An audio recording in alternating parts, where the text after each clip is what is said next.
예측하기 힘든 겨울 날씨가 이어지고 있습니다. 이례적으로 많은 겨울비로 충북 저수지의 절반이 100%의 저수율을 기록했습니다. 충북에서 가장 춥다는 최북단 제천에도 아열대 작물 재배 시설이 들어섰습니다. 기후 변화에 대한 실험 시설이 주민들 사이에 관심입니다. 충주댐 개통 3단계 광역 상수도 사업이 사실상 확정됐습니다.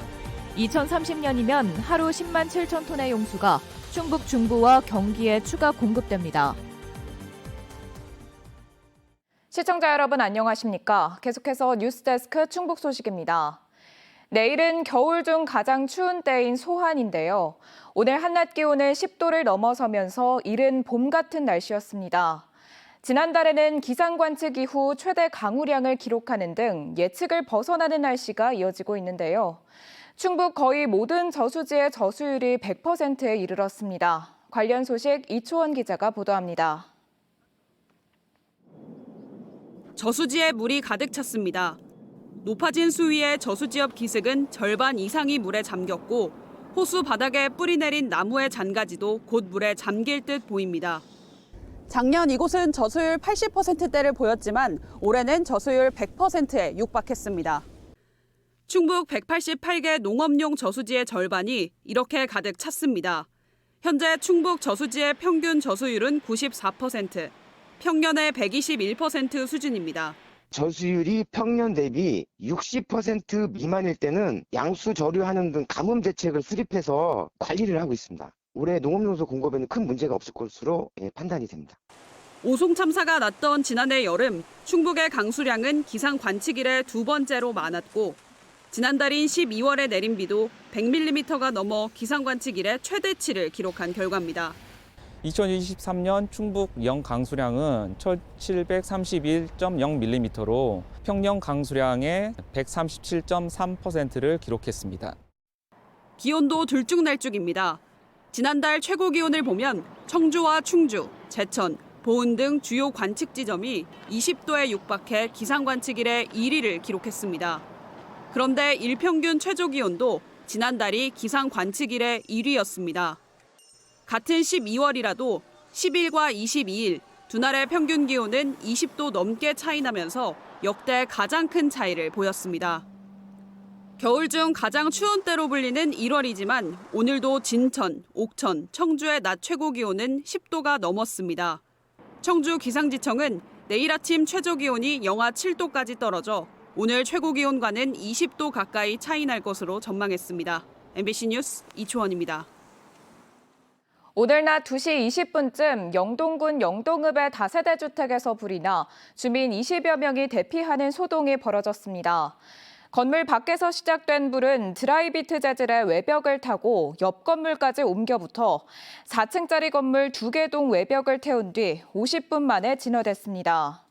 경찰과 소방당국은 건물 1층 야외 창고에서 불이 시작된 것으로 보고 정확한 피해 규모와 화재 원인을 조사하고 있습니다. 부족한 공업용수 확보를 위한 충주댐 개통 3단계 광역 상수도 사업이 정부 예비 타당성 조사를 통과하면서 사실상 확정됐습니다. 총 사업비 4,100억 원 규모로 오는 2030년 준공되면 충주와 진천, 음성 등 충북 중북부와 경기 일부 지역에 하루 10만 7천 톤의 생공 용수가 추가 공급될 예정입니다. 충청북도는 환경부의 타당성 조사와 설계를 거친 뒤 내후년쯤 착공이 가능할 것으로 전망했습니다. 앞서 끝난 1, 2단계 사업으로 현재 충주댐 용수는 하루 48만 톤씩 생공용수로 쓰이고 있습니다. 제천과 시베리아를 합쳐 제베리아라고 불릴 정도로 추운 제천에 아열대 실내 농장이 들어섰습니다. 애초 기후 변화에 대처할 작물 보급을 위한 일종의 실험 재배장인데요. 추운 곳에 아열대 작물이 가득 들어차 시민들은 물론 관광객들에게 인기를 끌고 있습니다. 이승준 기자가 다녀왔습니다. 제천시 농업기술센터 한편에 설치된 유리온실, 가로 세로 45m에 최대 높이 16m, 2,000여 제곱미터 규모의 온실에 들어서자 아열대 식물들이 반깁니다. 높이 6m의 워싱턴 야자가 이국적인 풍경을 자아내고 조그맣게 매달린 바나나가 눈길을 끕니다. 과일의 여왕이라는 두리안도 이제 막 열매를 맺기 시작했고 애플 망고는 경쟁하듯 작은 열매가 달리고 있습니다. 과일나무 160그루를 포함해 이곳에 심은 아열대 나무와 꽃은 170여 종 1200주에 이릅니다. 7년 전 기후변화에 대응해 제천에서 1000회 양을 키워보자는 연구가 대규모 아열대 온실까지 이르게 된 것입니다. 큰 아열대 온실에서 여러 가지 아열대 작물을 시범 재배하면서 지역에 적응할 수 있는지 또는 하우스나 이런 시설에서 재배될 수 있는지를 확인한 다음에 스마트팜 테스트 베드에서 한두 작목을 집중적으로 재배를 하게 됩니다. 농업인들을 위한 시범 재배 시설이지만 의외로 시민들에게 인기를 얻고 있습니다. 개장한 지 10일밖에 안 됐지만 하루 200명씩 찾고 있습니다. 식물원 못지않는 규모에 무료로 볼 수 있고 무엇보다 추운 제천에서 색다른 볼거리이기 때문입니다. 제천이 충청북도에서 제일 추운 동네라고 하는데 이런 아열대 식물들을 이렇게 온실에서 심는다는 것이 제천 사람들도 너무 좋은 것 같고 저희 지역에 없는 화초들이 많이 있고 처음 보는 꽃들도 있고 나무들도 있어서 아이들을 좀 데리고 오고 싶었어요.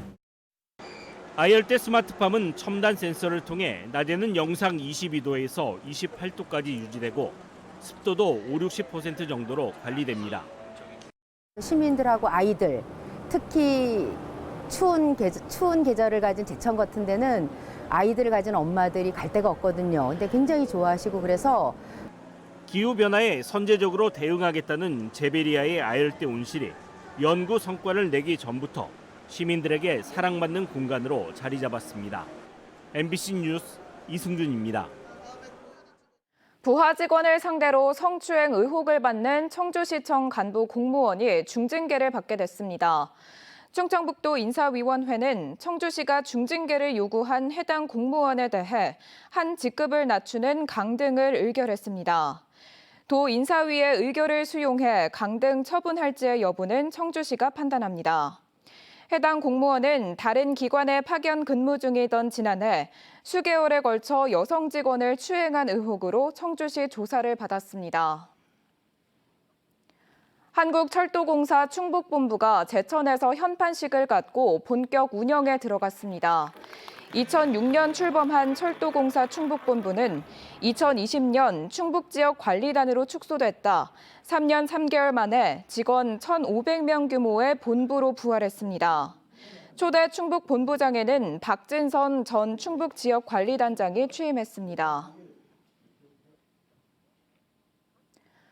청주 KB스타즈가 2023-24 여자 프로농구 퓨처스리그 우승을 차지했습니다. 오늘 오후 아산에서 열린 퓨처스리그 결승에서 KB는 17.8 리바운드의 이혜주와 13.6 리바운드의 이윤미 등의 활약으로 하나 원큐를 69대 58로 이겼습니다.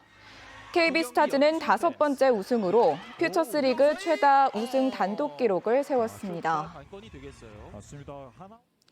충청북도가 추진하는 청주국제공항 민간 전용 활주로 신설이 전국 시도의회 지원을 받게 됐습니다. 대한민국 시도의회 운영위원장 협의회는 제4차 정기회에서 활주로 증설 건의안을 원안 가결하고 차기 의장협의회 안건으로 상정하기로 했습니다.